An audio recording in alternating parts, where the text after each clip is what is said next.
بسم الله الرحمن الرحيم. السلام عليكم ورحمة الله وبركاته. معاكم عزة عواد من مطبخ عزة عواد. ازيكم يا حبايب قلبي، عاملين ايه؟ يا رب تكونوا بخير. صلوا على رسول الله. ادعوا لأهل غزة وفلسطين ربنا ينصرهم ويفك كربهم. النهارده انا قمت بقى من النوم مش عارفه اعمل ايه، مش عايزه اعمل ولا لحمه ولا فراخ ولا سمك. اعمل ايه؟ قلت اعمل شويه رز احمر. وعملت ايه؟ وخللت البتنجان ده جنبه. بعمله ازاي؟ اول حاجه حطيت الزيت في الطاسه وقليت البتنجان وقليت الفلفل. الخلطه اللي هي انا متبله بيها البتنجان دي اللي انا كنت عاملاها معاكم، الفلفل الاحمر مع الثوم. طبعا حطيت ليمون وحطيت خل وحطيت ملح. تمام، طلع بالجمال اللي انتوا شايفينه ده. مكان الزيت اللي انا قليت فيه البتنجان والفلفل حطيت الرز اللي انا هعمله كله في حاجه واحده اهو. تمام، الرز هيتحمر. تمام، وحاطه الصلصه اللي انا هشربه بيها اهو.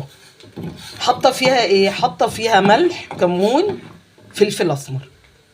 تمام، خليكم معايا وصلوا على رسول الله. بصوا يا حبايبي اهو، الرز اتحمر مع الزيت، شويه الزيت اللي انا كنت محمره فيهم البتنجان والفلفل اهو. وصلت للون الحلو ده. تمام، هعمل ايه بقى؟ بغلي شويه الطماطم اللي هو عقد الرز اللي انا هحطه عليه، وحطيت معاهم شويه ميه. لازم شويه الميه دول. ليه بقى؟ نص كوبايه ميه مع الطماطم، علشان الطماطم ما تبقاش طعمها حاضط في الاكل.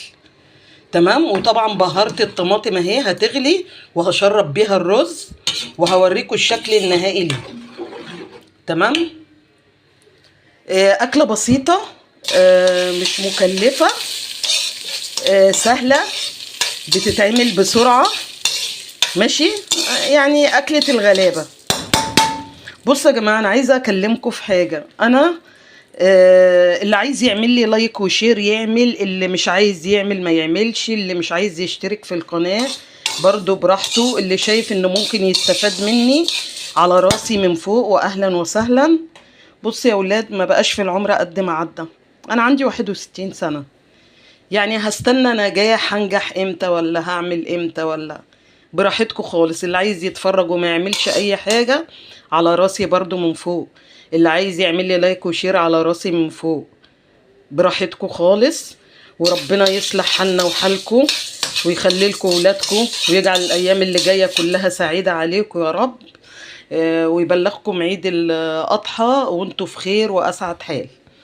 الطماطم هتغلي مع شويه الميه، وانا بهرتها بالملح والفلفل الاسمر والكمون، وهبدا اشرب الرز. خليكم معايا، بحبكم في الله.